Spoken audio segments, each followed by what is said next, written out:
नमस्कार बंधुरा नवदिगंत चैनल पक्ष থেকে আপনাদের সকলকে জানাই স্বাগতম। আজকের বর্ষণমুখের দিনের আবারও সুপ্রভাত জানিয়ে আপনাদের জন্য আবার একটি গুরুত্বপূর্ণ আপডেট।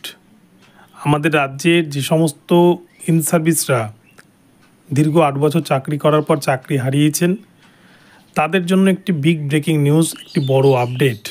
এসএসসির রিভিউ পিটিশন, এই রিভিউ পিটিশন নিয়ে কি আপডেট উঠে আসছে, আদৌ কি এই রিভিউ পিটিশন ওপেন কোর্টে শুনানি হবে নাকি চেম্বার হিয়ারিং হবে, এই শুনানিতে কারা কারা থাকছেন এবং এই শুনানিতে আগের যে রায় সেই রায় চেঞ্জ হওয়ার কোনো সম্ভাবনা রয়েছে কিনা বা যোগ্যদের চাকরি ফিরে পাওয়ার আশা রয়েছে কিনা নাকি পরীক্ষা দিয়েই তাদেরকে চাকরি ফিরে পেতে হবে। তো চলুন আমরা এই বিষয়ে সম্পূর্ণ আলোকপাত করব। তবে তার আগে বলি, যারা প্রথমবার চ্যানেলটি দেখছেন, যারা এখনও চ্যানেলটিকে সাবস্ক্রাইব করেননি, আপনারা অবশ্যই চ্যানেলটিকে সাবস্ক্রাইব করে নেবেন এই ধরনের আপডেট সবার আগে সর্বপ্রথমে পাওয়ার জন্য। তো চলুন আমরা মূল পর্বে ফিরে যাই এবং বিস্তারিত এই সম্পর্কে জেনে নিই। তো বন্ধুরা, আপনারা জানেন রাজ্যে একটা হিউজ পরিমাণের অ্যাপয়েন্টমেন্ট বাতিল করেছে মহামান্য সুপ্রিম কোর্ট, যেখানে 26,000-এর পুরো প্যানেলটাকেই বাতিল করে নতুন করে সিলেকশন প্রসেস তৈরি করতে বলেছে এবং সেই মোতাবেক রাজ্য সরকার ফর্ম ফিল আপ করিয়ে পরীক্ষার ডেট পর্যন্ত কিন্তু হয়ে গেছে এবং যে সমস্ত স্কুলগুলোকে ভেন্যু করা হবে সেই স্কুলগুলোতে পর্যন্ত চিঠি পাঠানো হয়ে গেছে এসএসসির তরফ থেকে, এমনটাই কিন্তু আপডেট রয়েছে। রাজ্যে দুটি দিন নির্ধারণ করা হয়েছে, 7 সেপ্টেম্বর 14 সেপ্টেম্বর, 2 ধাপে 2টি পরীক্ষা হবে। তো এর মধ্যেই রিভিউয়ের দিকে কিন্তু অনেকেই মুখাপেক্ষী হয়ে রয়েছেন, কেননা একবার চাকরি পাওয়ার পর আবার নিজেকে যোগ্যতা প্রমাণ করে চাকরি পেতে হবে, এর থেকে খারাপ কিন্তু জিনিস আর হয় না।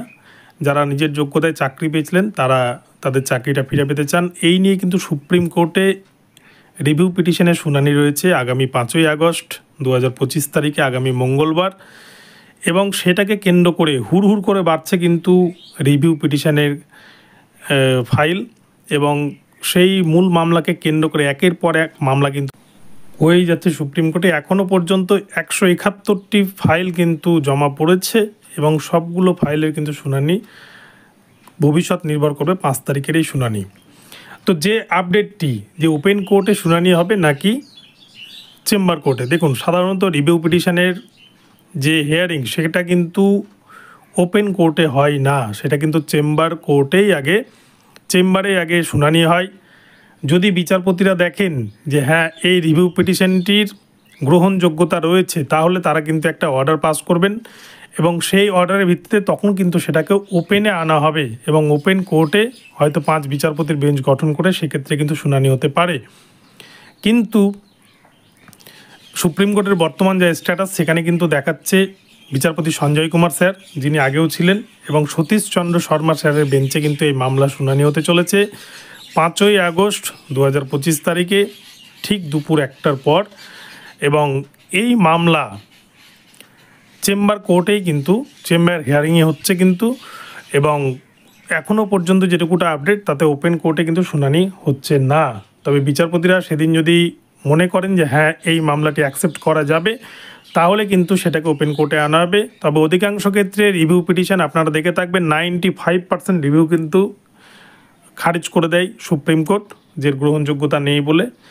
তো সেক্ষেত্রে এই যে রিভিউ পিটিশনের যে ফাইল, এতগুলো ফাইল হচ্ছে, তাদের ভবিষ্যৎ কী হবে সেটা কিন্তু 5 তারিখেই জানা যাবে।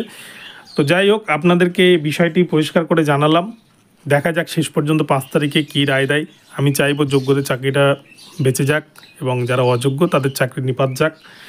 তো ভিডিওটি ভালো লাগলে চ্যানেলটিকে সাবস্ক্রাইব করে দেবেন। দেখা হচ্ছে পরবর্তী ভিডিওতে। সকলে ভালো থাকবেন, ধন্যবাদ।